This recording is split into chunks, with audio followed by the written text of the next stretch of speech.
Hello বন্ধুরা, good morning, Radhe Radhe. তো আজ হচ্ছে আমার দ্বিতীয় দিনের পুজো, মানে সেকেন্ড দিনের পুজো হয়।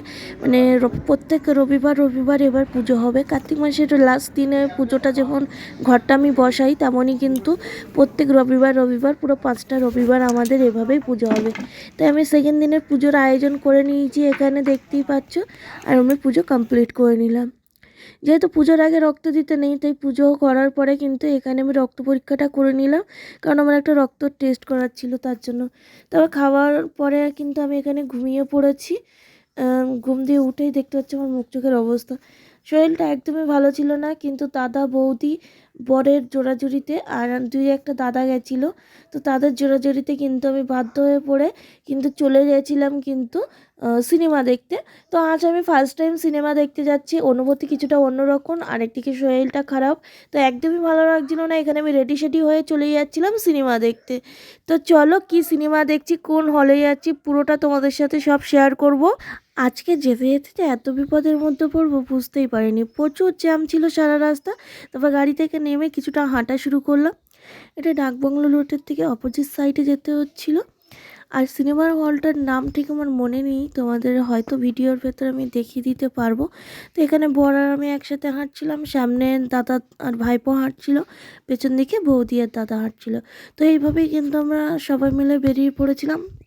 আর আমার আজকে লুকটা কিছুটা অন্যরকমই আমি সেজেছিলাম, কারণ সবসময় একই রকম সাজলে তোমাদেরও দেখতে ভালো লাগবে না। আর এই ড্রেসটা পরে কিন্তু আমি রিলসও বানিয়েছি, দেখে নিও। তো কোন হলে এসেছি এবার দেখে নিলে তোমাদের সাথে শেয়ার করে দিলাম কোন হলে এসেছি। তো যাই হোক, চলো হলের ভেতরে যাওয়া যাক, তবে কথা তো ফাইনালি আমি এখানে হলের ভেতর ঢুকে গেছি। এবার বর টিকিটগুলো কেটে নিচ্ছে সবার। টিকিট কাটার পরে কিন্তু আমরা ভেতরে ঢুকবো। আর আজকে আমরা দেখছি ভুলভুলিয়া। সরি আমি যদি নামটা ভুল বলে থাকি, একদমই সরি, আমার ঠিক মনে ছিল না। খুব সম্ভব ভুলভুলিয়াই হবে। তো যাই হোক, এখানে সবাই মিলে চলে যাচ্ছি।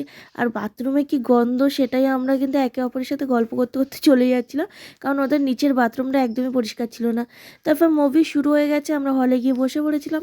তাই কিছু ক্লিপ তোমাদের জন্য তুলে এনেছিলাম, মানে ছোটো ছোটো শর্ট তুলে এনেছিলাম। তোমরা দেখে বলো তোমাদের কেমন লাগলো। জানি অন্ধকারে সেভাবে বোঝা যাচ্ছিল না, তাও যতটা পেরেছি তোমাদের সাথে তুলে ধরে আনার চেষ্টা করেছি। তো ফাইনালি একটা ব্রেক দেওয়ার পরে আমরা চলে আসি বাথরুমে। আর বাথরুমে এসে আমি ভিডিও বানাবো না, এটা হতেই পারে না। উপরে বাথরুমটা যথেষ্ট পরিষ্কার ছিল, আর সত্যি আমি এখানে গিয়ে ভিডিও করতে পেরেছিলাম শান্তি মতো। তো যাই হোক, তারপর সিনেমা দেখে আস্তে আস্তে চলে আসছিলাম বাড়ির উদ্দেশ্যে। আর আমরা যেহেতু গাড়ি পাইনি, অনেকটাই রাত হয়ে গেছিলো, তার জন্য এখন হাঁটতে হাঁটতে আসছিলাম। এতটা কষ্ট হচ্ছিলো কি বলবো। আর বৌদি তো মাঝে মাঝে বসেই পড়ছিল। তো যাই হোক, কী করব, কপাল খারাপ, তাই গাড়ি পাইনি। আর এখানে আমরা হল দিয়ে এখনও বেরিয়েই উঠতে পারিনি, বেরিয়েই দেখলাম গাড়িই নেই। তো কি করব, ওয়েট করছিলাম অনেকক্ষণই, তারপর পারলাম না বলে হেঁটে হেঁটেই চলে এলাম বাড়ি। আর এসে এত অবস্থা খারাপ হয়ে গেছে, দেখতেই পাচ্ছ। তো ভিডিওটা আজ বেশি কন্টিনিউ করতে পারলাম না, এখানেই এন্ড করছি। ভালো থেকে সুস্থ করে নিজেদের খেয়াল রেখো, দেখা হচ্ছে পরবর্তী একটা নতুন ভিডিওর মাধ্যমে।